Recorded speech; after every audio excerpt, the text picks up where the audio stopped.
ருசிகன் என்னும் மறையவர் பரம்பரையில் பிறந்த மித்திரன் என்பவன் அத்தவம் செய்து வாழ்ந்து வந்தான். அவன் அழகில் சில மயில்களும் கூட மயங்கி நின்றதுண்டு.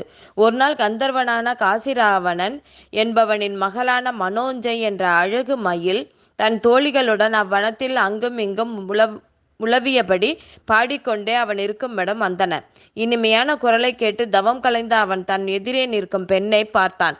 மனோஞ்சைக்கும் தன் கண்முன்னே இருப்பவன் தேவலோக மன்மதனா, அன்றி வானில் இரவில் வரும் சந்திரனா, நான் என்ன அவன் சிரித்தபோது தெரிந்த நட்சத்திரமா என்று எண்ணியவளாய் கண்டவுடன் அவள் மீது காதல் கொண்டாள். தன் விருப்பத்தை தெரிவிக்கும் நோக்குடன் தன் தோகையென இருந்த தோழிகளை விடுத்து அவன் அருகில் சென்று, தங்களின் அழகிற்கு அடிமையாகிய என்னை உங்களின் மனைவியாக ஏற்றுக்கொள்ளுங்கள் என்று வேண்டினாள்.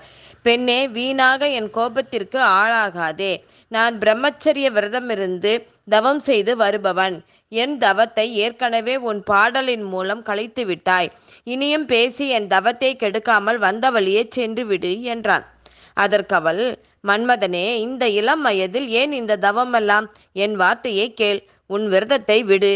என் கழுத்தில் மாலையொன்றை சூடு என்று மீண்டும் அவனை வற்புறுத்தினாள். அவனுக்கு கோபம் அதிகமாகிக் கொண்டே சென்றது. அவள் பெண் என்பதால் அவன் ஒன்றும் செய்யாது மௌனமாக இருந்தான். அவன் மௌனமாக இருப்பதைக் கண்டு ஆத்திரம் தாங்காமல் அவள் அவனை திட்டிவிட்டாள்.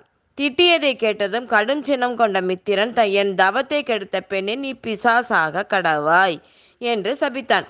உடனே அழகிய வடிவமான அந்த மனோஞ்சை பேய் உருவம் எடுத்தாள். காடு மலையெங்கும் திரிந்தாள். இந்த விபரத்தை அவளுடன் இருந்த தோழியர்கள் அவளின் தந்தையிடம் தெரிவித்தனர். அவன் கசிதன் என்னும் முனிவனை அடைந்து தன் மகள் பேயுருவமான கதையை கூறி அவள் அவ்வுருவம் ஒழித்து அவள் விரும்பிய அந்த மித்திரனையே கணவனாக அடையக்கூடிய உபாயத்தினை கேட்டு நின்றான். அது கேட்ட அந்த முனிவரும் மனோஞ்சையின் தந்தையை பார்த்து, நீங்கள் கேட்டது கிடைக்க ஒரே வழி. 60 கோடி தீர்த்தங்களும் வந்து வணங்கி தம் பாவங்களை போக்கிக் கொள்ளக்கூடிய தீர்த்தங்களுள் மிகவும் சிறந்ததாக விளங்கக்கூடிய காவிரி தீர்த்தத்தில் நின் மகளை முழுக்க வைத்தால் சாப விமோச்சனம் பெற்று எண்ணியபடி நடக்கும் என்றார். உடனே தந்தையும் தன் மகளை கண்டுபிடித்து அவளை கவூரி மயூரன் நதி தீர்த்தத்திற்கு அழைத்துச் சென்றான். துலாக்காவிரியில் ஸ்நானம் செய்வித்தான். பின் மயூரநாதனை தரிசித்து தன் மகள் சுயரூபம் பெற்றதும் இல்லம் திரும்பினான். மனோஞ்சை தன் எண்ணத்திலிருந்து சிறிதும் மாறவில்லை. அவள் கண்முன் மித்திரனே வந்து நின்றான். அவனை காண வேண்டும் என்ற ஆவல் ஏற்படவே அவனை தேடி மீண்டும் அவ்வனத்திற்கு சென்றாள். இச்சமயம் அவள் வரவை எதிர்பார்ப்பவன் போல, வா பெண்ணே, நீ என்னை தேடி வருவாய் என்பது எனக்கு தெரியும்.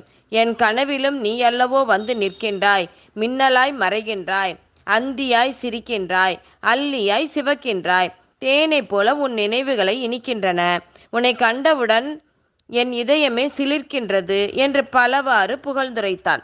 அதை கேட்டு ஆச்சரியமடைந்த அவள், அன்று பார்த்து சென்றது இவனைத்தானே, அன்றி வேறு ஒருவனையோ என்று எண்ணிய நேரம் அவள் பூங்கொத்தை சில்லென்று தொட்டான். பெண்ணே, என் தவத்தை முடித்து உன் வருகைக்காக காத்திருந்தேன்.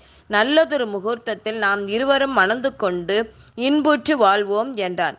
சில்லென்று அவன் கரம் பட்டபோது காவிரி தீர்த்தமே தன் மீது பட்டது போல் உணர்ந்தவளுக்கு மற்றொரு ரகசியமும் விளங்கியது. இவனின் மனமாற்றத்திற்கு காவிரியில் நீராடியதுதான் காரணம். அந்த காவிரி தாய் என் எண்ணத்தை வீணாக்கவில்லை. என் திருமணத்தை அத்தீர்த்தமே நடத்தி வைக்கிறது என்று எண்ணிக்கொண்டாள். அதன் பின் இருவருக்கும் நல்ல முறையில் திருமணம் நடந்தேறியது. நீண்ட காலம் தீர்க்க சுமங்கலியாக வாழ்ந்து சொர்க்கம் சென்றடைந்தாள். 23வது அத்தியாயம்.